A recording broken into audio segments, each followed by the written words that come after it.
Hello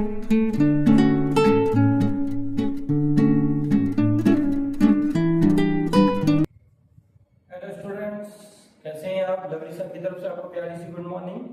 तो students, आज का जो हमारा कंसेप्ट है वो है कंसेप्ट मोशन ग्रेविटी। ठीक है, हम लोगों ने लास्ट टाइम भी 9th क्लास का ऐसा ही कंसेप्ट किया था, चैप्टर उसमें मोशन स्टार्ट किया था, जिसमें हम लोगों ने वेलोसिटी, डिस्टेंस, डिस्प्लेसमेंट, ठीक है, इसके बारे में पढ़ा था। आज हम लोग क्या करने जा रहे हैं कि इसी चैप्टर से रिलेटेड मोस्ट इंपोर्टेंट कंसेप्ट जो है, जिसमें न्यूमेरिकल्स रहेंगे, जिसमें हमारे ग्राफ्स रहेंगे, उस चीज को पढ़ने के लिए हम लोग जा रहे हैं।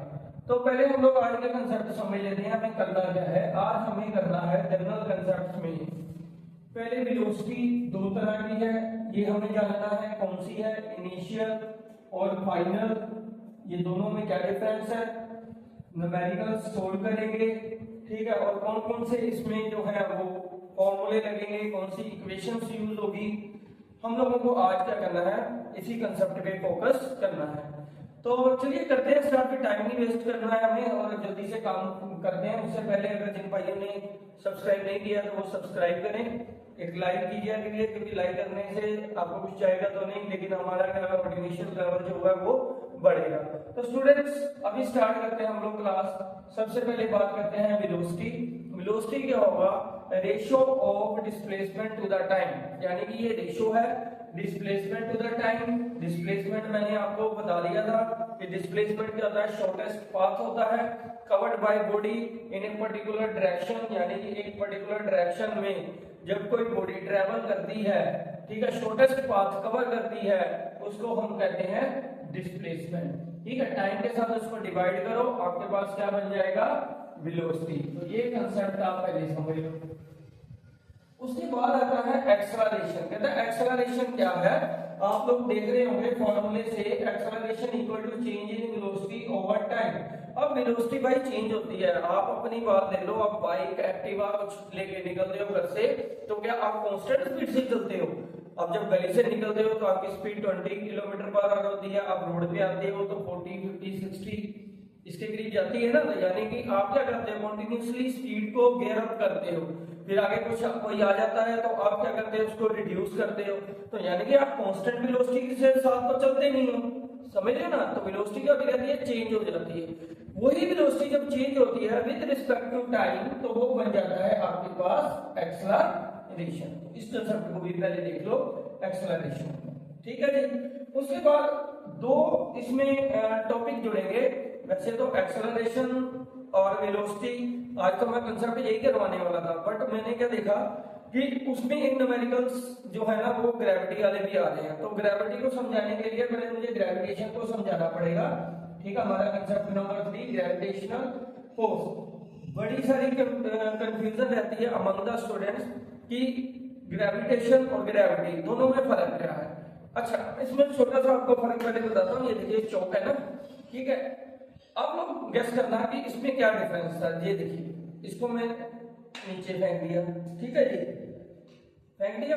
अब इसको मैं ऊपर फेंक रहा हूं, तो इसमें क्या डिफरेंस है? आप सोचोगे सर ये क्या मतलब, कोई भी चीज ऊपर फेंकोगे तो नीचे आएगी। वो तो न्यूटन साहब ने पहले ही बता दिया कि एप्पल गिरा था।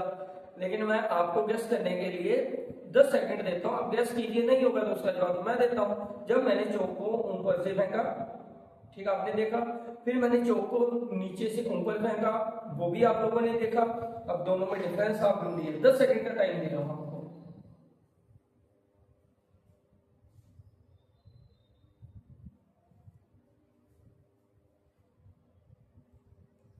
चलिए ठीक है, टाइम अप। अब क्या है कि जिन बच्चों ने सोचा, ठीक है, वो मेरे आंसर के साथ उसको वेरीफाई कर दें। जिन बच्चों ने नहीं सोचा उनको मैं बता देता हूँ। भाई जब मैंने कोई चीज को, चौक को ऊपर से नीचे फेंका ना, तो मैंने जोर नहीं लगाया था। मैंने क्या किया था, जस्ट इसको ऐसे करके हाथ से छोड़ा, ये अपने आप नीचे आ गया, ठीक है। जब मैंने इसी चौक को ऐसे करके ऊपर फेंका तो मुझे यहाँ से फोर्स लगानी पड़ी, जोर लगाना पड़ा, ठीक है। ये देखो ऐसे रख लूंगा तो ये ऊपर जाएगा, कभी भी नहीं जाएगा, ठीक है। तो ये फर्क था, जब मैं ऊपर से फेंक रहा था तो कोई फोर्स नहीं लग रही थी, जब मैं नीचे से फेंक रहा था तो मुझे फोर्स लगानी पड़ी। अब वो फोर्स क्यों लगानी पड़ी भाई, वो क्या है, यही तो बताना है मुझे आपको।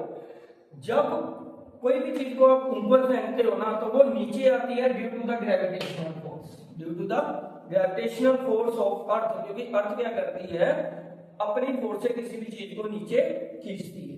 ठीक है, तो आपको जब कोई चीज नीचे फेंकनी है तो आपको उसको जोर लगाने की, फोर्स लगाने की जरूरत नहीं होती है, क्योंकि जो ग्रेविटेशनल फोर्स है वही काम करती है, तो वो उसको ऑटोमेटिकली नीचे खींच लेती है।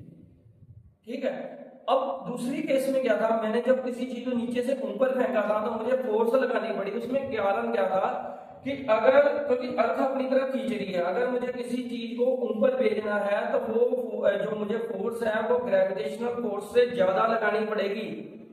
यानी कि मुझे जो फोर्स है वो ग्रेविटेशनल फोर्स से ज्यादा लगानी पड़ेगी, वो भी ऑपोजिट डायरेक्शन में, तभी जाके वो चीज ऊपर जाएगी ना। तो इसीलिए मुझे यहाँ से नीचे फेंकने के लिए क्या लगाना पड़ा, फोर्स को लगाना पड़ा।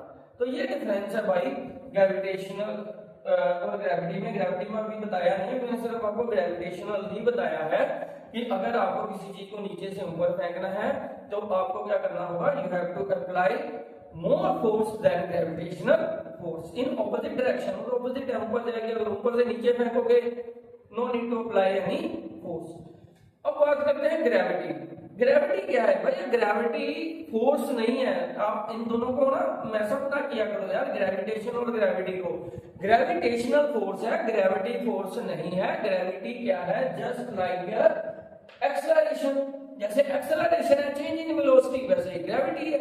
ठीक है, अब फर्क क्या है, जब आप लोग लीनियर बिल्कुल सीधी, जैसे सड़क पे आप गाड़ी चला रहे हो, ठीक है, लीनियर लाइन के ऊपर आप वेलोसिटी को चेंज करते हो, दैट इज एक्सेलरेशन। जब आप लोग नीचे से किसी चीज को ऊपर से नीचे फेंकते हो और जब वो वेलोसिटी गेन करती है बॉडी, ठीक है, जब वो ऐसे चौक को छोड़ा, जिस वेलोसिटी के साथ चौक नीचे आ रहा है ना, वो वेलोसिटी भैया हमारे पास क्या है, ग्रेविटी। तो पहले तो मेरे को एक बात क्लियर करने दो, ग्रेविटी और ग्रेविटेशनल में ग्रेविटेशनल फोर्स है, ग्रेविटी फोर्स नहीं होती है। ये एक्सेलरेशन होता है gained by A free falling body. जब कोई बॉडी ऊपर से नीचे गिरती है, ठीक है, तो जो एक्सेलरेशन को गेन करती है, ठीक है, उसको हम लोग क्या कहते हैं, ग्रेविटी कहते हैं। पहले तो ये बात को समझ लो। अच्छा, ग्रेविटी स्टूडेंट्स क्या होता है कि इसकी दो वैल्यूज होती हैं, फिक्स होती है वैसे भी 9.8, और कई बार समटाइम्स एग्जामिनर हमें 10 भी दे देता है, ठीक है, तो 10 मीटर पर सेकंड। ग्रेविटी क्या होता है कि जैसे जैसे आप पोल से ऊपर जाते जाओगे, यानी हाइट पे ऊपर जाते जाओगे, ठीक है, तो ग्रेविटी का इफेक्ट कुछ और होगा।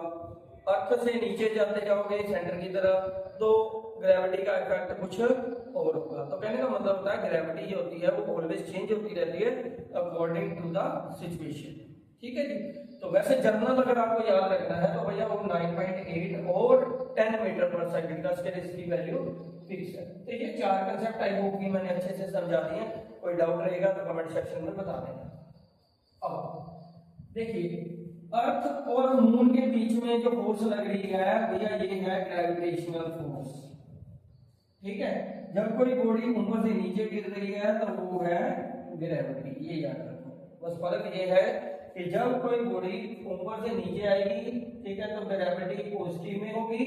जब कोई बॉडी नीचे से ऊपर जाएगी तो ग्रेविटी नेगेटिव में होगी। बस इतना याद रख लेना। वो भी कब याद रखना है हमें, जब हमें न्यूमेरिकल करनी है। आइए आगे चलते हैं हम लोग यूनिट्स। यूनिट्स के बारे में भी मैं बता चुका हूँ कि किसी भी चीज को मापने की इकाई होती है। ठीक है, जैसे आप लोग किसी को चीनी लेने जाना है तो आप केजी में लेते हो, अगर आपको कोई पेट्रोल डीजल डलवाना है तो आप लीटर में लेते हो। तो मतलब उसको मेजरमेंट के लिए, मापने के लिए एक यूनिट होती है। तो हम लोगों को भी क्या है, यूनिट है। मुझे मेरी बात करो, मैं तो सीधा बोल दूंगा मीटर पर सेकंड, मीटर पर सेकंड स्क्वायर, मीटर पर सेकंड स्क्वायर। ठीक है, तो लेकिन आपके लिए क्या भाई, ठीक है, मेरा तो शुरू से आदत रहती है बच्चों के साथ बच्चा बन जाने की कि भाई ऐसा उनको ट्रिक दो, ऐसी उनको आसान भाषा में समझा दो कि भाई माथा पे ची ना करना पड़े। तो आप क्या सीखा करो कि भाई आप यूनिट बनाना ही सीख लो, याद करने का फंडा ही खत्म। ठीक है, बनाना कैसे होता है, फॉर्मूला तो आपको पता ही है। वेलोसिटी का क्या था, डिस्प्लेसमेंट ओवर टाइम। ठीक है, डिस्प्लेसमेंट किसमें मापते हैं आप लोग, मीटर में। ठीक है, टाइम किसमें होता है, सेकंड में। तो आपके पास क्या बन गया, मीटर पर सेकंड, आपके पास यूनिट बन गया। भाई बनाना सीखो आप। ठीक है, अब बात करते हैं एक्सेलरेशन की। एक्सेलरेशन क्या होता है? Velocity over time. ठीक है, तो वेलोसिटी क्या क्या था आपके पास? मीटर पर सेकंड, और ये वाला टाइम है ना तो इसका भी सेकंड, तो ये बन गया आपके पास मीटर पर सेकंड का स्क्वायर, और जैसे इसको ऐसे लिख लो मीटर पर सेकंड का स्क्वायर, तो ये आपके पास यूनिट बन गई एक्सेलरेशन की। अब बात करते हैं ग्रेविटी की। अब मैंने बोला है भाई कि gravity is equal to acceleration, gravity acceleration ही है। ठीक है, तो यूनिट दोनों की सेम रहेगी, मीटर पर सेकंड का स्क्वायर। ग्रेविटेशनल फोर्स, ठीक है, इसकी यूनिट निकालनी है। अब इसका फार्मूला क्या रहता है पता है आपको? मैंने यहाँ पे लिखा भी है, force into product of masses over distance का स्क्वायर। यानी कि देखिए मून है, ये है अर्थ, इनके बीच की दूरी को हम लोग डिस्टेंस को आर ले लेते हैं। ठीक है, तो इसकी यूनिट कैसे बनाएंगे हम लोग? यूनिट बनाने के लिए सबसे पहले फोर्स की यूनिट होती है हमारे पास न्यूटन। ठीक है, उसके बाद मास की क्या हो गई? किलोग्राम, 2 है भैया तो किलोग्राम का स्क्वायर कर दो, और क्या है? डिस्टेंस, डिस्टेंस क्या हो जाएगा? मीटर का स्क्वायर। ठीक है, तो ये बनेगा आपके पास न्यूटन किलोग्राम स्क्वायर, ठीक है, ओवर मीटर का स्क्वायर। तो ये आपके पास जो है यूनिट बन जाएगी ग्रेविटेशनल फोर्स की। तो इस तरह से आपको क्या है याद नहीं करना है, क्योंकि साइंस वैसे भी भैया याद करने की चीज नहीं होती। अगर साइंस याद ही करना है, आप हिंदी याद करिए, इंग्लिश याद कीजिए, पंजाबी याद कीजिए, साइंस को याद करने की गलती कभी ना कीजिए, क्योंकि साइंस को समझने की जरूरत है। क्योंकि we believe in experiments and observation, simple सी बात है भाई।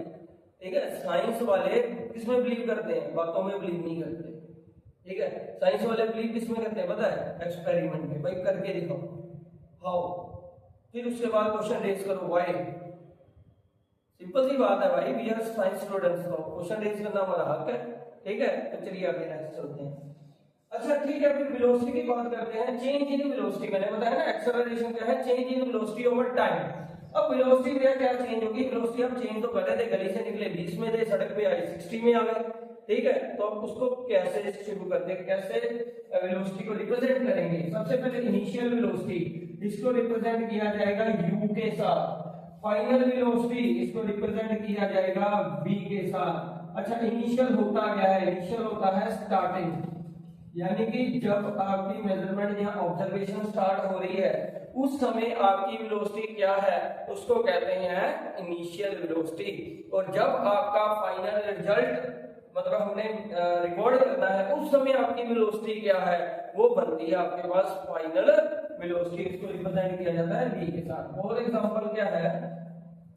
अब मान के चलिए कि ए पे अभी कोई बंदा है वो बाइक चलाता है। ठीक है, जब मैंने उसको नोट किया ए पे तो उसकी स्पीड थी 20 मीटर पर सेकंड। ठीक है, बड़े मजे से जा रहा था, एकदम अचानक आगे बच्चा आ गया, उसने ब्रेक लगा दी, जैसे आप भी करोगे। ठीक है, ब्रेक लगाने से गाड़ी रुक गई, फिर उसको 2 सेकंड में गाड़ी रोक दी, बी पॉइंट पे आ गए, तब वो गाड़ी रुक गई, तो वेलोसिटी क्या होगी? 0 मीटर पर सेकंड। तो अगर मुझे बताना होगा कि इनिशियल कौन सी है, फाइनल कौन सी है, तो जब मैंने नोट किया था तो वो बनी उसके बाद इनिशियल u, और जब मैंने उसको फाइनलाइज देखा, मतलब गाड़ी रुक गई, तो वो बन गया v।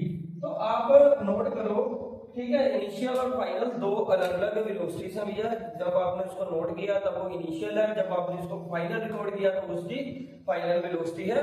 और इनिशियल वेलोसिटी भी 0 हो सकती है, फाइनल वेलोसिटी भी 0 हो सकती है, क्योंकि जब आपको न्यूमेरिकल्स आएगा ना तो वो न्यूमेरिकल में नहीं आपको बताएगा कि भाई आपकी इनिशियल वेलोसिटी 0 है। आपने अपने दिमाग का इस्तेमाल करके स्टेटमेंट को पढ़ के क्या करना है? समझना है। अलग पढ़ने की जरूरत नहीं है, जब मैंने बोला है, ठीक है, don't worry dear, lovely is here. ठीक है, तो आपको कोई चिंता की जरूरत नहीं है। आपको करना क्या है? आपको सिंपल क्या करना है? मेरी 2 ट्रिक्स को दिमाग में बिठा लो। जब स्टेटमेंट पढ़ो उसमें देखना कि भाई जो गाड़ी है, साइकिल है, बाईसाइकिल है, कोई भी ऑब्जेक्ट है, कहीं वो रेस्ट से स्टार्ट तो नहीं हो रहा। रेस्ट का मतलब अभी रुका हुआ है फिर एकदम से चलता है। अगर तो वो लिखा उसमें लिखा हुआ है स्टार्टिंग फ्रॉम रेस्ट, तो इनिशियल वेलोसिटी 0।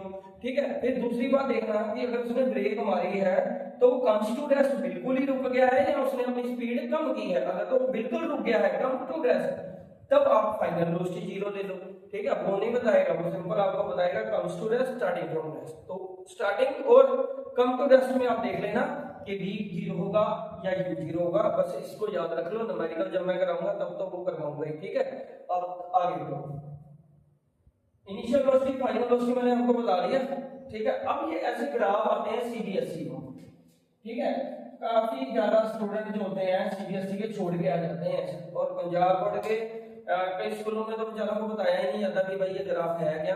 अगर चलिए सॉरी है वैसे पंजाब बोर्ड के स्टूडेंट्स के लिए भी और जो रन कर रहे हैं उनके लिए भी, कहना नहीं हर्ट करना मेरा मकसद नहीं है, सिर्फ बताना मेरा मकसद है कि जब आप लोग इस वीडियो को देख रहे हैं, ठीक है, तो आप पंजाब बोर्ड सीबीएसई आईसीएसई को भूल जाए, क्योंकि जो भी देंगे वो बेस्ट ही देंगे, ठीक है। तो जिनको हुआ तो वो अच्छा है, जिनको नहीं हुआ वो समझ ले, ठीक है। तो अब क्या होगा कि ये जो ग्राफ दिए होते हैं, क्वेश्चन ऐसे आ जाता है व्हाट डज ग्राफ से, ये ग्राफ कहता क्या है, इसको देख के बताओ कि क्या कहता है। अच्छा, इसको देखने का तरीका क्या है ना, दोनों में देखो, ये यहां से निकल रहा है, अब ये यहां से निकल रहा है ना। चक्कर पता नहीं क्या है, यहाँ मतलब ए से निकला तो ये बी से, मतलब ए यहाँ पे है बी यहाँ पे है। अगर इसकी बात कर रहा हूं तो ए यहाँ पे है और बी यहाँ पे है, तो स्टार्टिंग यहाँ से जीरो पे निकल रहा है। तो ग्राफ का मतलब क्या है, सिंपल नोट करो भाई, जब ये जीरो से निकल रहा है ना, तो इसका मीनिंग पता क्या है, जब वो स्टार्ट हुआ initial velocity is zero. Initial velocity क्या है उसकी, जीरो है, वेलोसिटी इज जीरो, ठीक है। तो u यहाँ पे जीरो, बिल्कुल स्टार्टिंग से स्टार्ट हुआ। और जब ये ग्राफ को देखो मिड में आ रहे हो, लेकिन जब मैंने ऑब्जर्व किया तो भाई उसकी कुछ वेलोसिटी थी, ठीक है, उसकी जीरो वेलोसिटी नहीं थी, यानी u is not equal to zero, ठीक है। वो क्या कर रहा था, ऑलरेडी मूव कर रहा था, जब मैंने इसको नोट किया तो वो ऑलरेडी मूव कर रहा था, तो इट मींस कि उसकी इनिशियल वेलोसिटी जीरो नहीं थी। और जब मैं ये वाले ग्राफ को देखा तब वो बॉडी क्या थी, एट रेस्ट थी, अभी वो जस्ट वहां से स्टार्ट हुई थी, तो स्टार्टिंग फ्रॉम रेस्ट वैसे जीरो, ठीक है। तो अगर वो पहले चल रहा था तो वो इनिशियल वेलोसिटी जीरो नहीं है। तो ऐसे ग्राफ रीडिंग भी आपको करनी आनी चाहिए, जो हम लोग अक्सर करते भी हैं और करवाते भी हैं, ठीक है। अब नेक्स्ट जो आपको स्टूडेंट्स करना है न्यूमेरिकल से पहले, मेरी 6 इक्वेशंस को ब्रेन में उतार लो, A4 शीट ले लो, ठीक है, स्टिकी नोट्स ले लो, कोई भी चीज ले लो, गारंटेड कह रहा हूं भाई। ये अगर आपको 3 और 3 6 इक्वेशन याद होगी ना, कोई ऐसा न्यूमेरिकल नहीं होगा जो आप नहीं निकालोगे, ठीक है। तो चलिए आगे देखते हैं क्या है। पहली इक्वेशन होगी हमारी v equal to u plus 80, ठीक है, v equal to u plus 80। v क्या है हमारे पास, फाइनल वेलोसिटी, u क्या है हमारे पास, इनिशियल वेलोसिटी, a क्या है हमारे पास, एक्सेलरेशन, t क्या है हमारे पास, टाइम, ठीक है जी।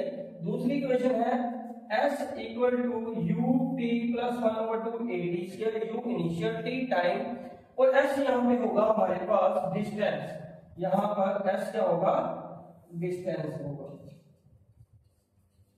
ठीक है। तो यहाँ पे इनिशियल, फाइनल, एक्सेलरेशन, टाइम, अगर इनमें से कोई न्यूमेरिकल बेस होगा तो ये इक्वेशन लगेगी। अगर डिस्टेंस निकालना है, डिस्प्लेसमेंट निकालनी है, ठीक है स्टूडेंट्स, तो ये वाली लगेगी। और तीसरी एक और होती है v square minus u square equal to 2as, ठीक है। ये भी आपका एक्सेलरेशन जब आपको टाइम गिवन ना हो और आपको बाकी सारी वैल्यूज गिवन हो और टाइम गिवन ना हो, तब आपको क्या करना है, इस वाली इक्वेशन का इस्तेमाल करना है, ठीक है। अब बात करते हैं, यही 3 घूम के भैया इधर आ जाती हैं, ठीक है। ये ग्रेविटी का केस आ जाता है, जब आप किसी चीज को ऊपर से नीचे फेंकोगे या नीचे से ऊपर फेंकोगे तो एक्सेलरेशन की जगह पे g आ जाएगा, ठीक है। बाकी फाइनल वेलोसिटी इनिशियल तो वही रहती है, राइट। फिर डिस्टेंस की जगह पे इसका क्या आएगा, ऊपर से नीचे फेंकोगे तो हाइट है, तो डिस्टेंस की जगह पे, डिस्प्लेसमेंट की जगह पे हाइट आ जाएगी, बाकी सारा वैसा का वैसा रहेगा, ठीक है। बाकी देखो आप चेक करो, वही का वही है, मतलब ये याद हो जाएंगे, ठीक है। तो इस केस को याद करना मुश्किल नहीं है, बस ग्रेविटी वाला कांसेप्ट मेरा समझ लेना, वो आपका आ जाएगा, ठीक है। अच्छा, एक जैसे मैंने आपको ट्रिक बताया ना, initial velocity zero, final velocity zero, starting from rest comes to rest, है ना। ऐसा इसमें भी होता है, जब आप किसी चीज को ऊपर से नीचे फेंकते हैं, यानी ग्रेविटी वाले कांसेप्ट को नीचे फेंकते हो ना, तो जब आप ऊपर से नीचे फेंकोगे ना तो आपका u इक्वल टू जीरो होगा। जब आप नीचे से ऊपर फेंकोगे, ठीक है, तो आपका v क्या होगा, जीरो होगा। यानी कि जब आप लोग क्या करोगे, ऊपर से नीचे फेंकोगे, ठीक है, ऊपर से नीचे फेंकोगे तो यहाँ पे u जीरो, जब नीचे से ऊपर फेंकोगे तो यहाँ पे क्या होगा, v जीरो होगा। बस इस चीज को आपको क्या करना, माइंड में रखना, न्यूमेरिकल्स आपको तंग नहीं करेंगे। आई होप कि आज का कंसेप्ट आपको अच्छा लगा होगा। अगर अच्छा लगा है तो लाइक करिए, शेयर कीजिए और जितना हो सके भाई अपने आस पड़ोस दोस्तों को बोलिए सब्सक्राइब करें ताकि उनको भी इनका फायदा मिल सके। ठीक है, तो आज आप लोगों को ये कंसेप्ट करने हैं विद इन 1 और 2 डेज में। मैं विद न्यूमेरिकल्स आऊंगा, 5-6 न्यूमेरिकल्स की एग्जांपल्स लेके आऊंगा और बेस्ट वाली एग्जांपल्स लेके आऊंगा जिससे आपको एग्जाम में क्या होगी, हेल्प होगी। ठीक है स्टूडेंट, तो कीजिए इसको, तैयारी कीजिए। मिलते हैं फिर कल नई वीडियो के साथ। Okay bye.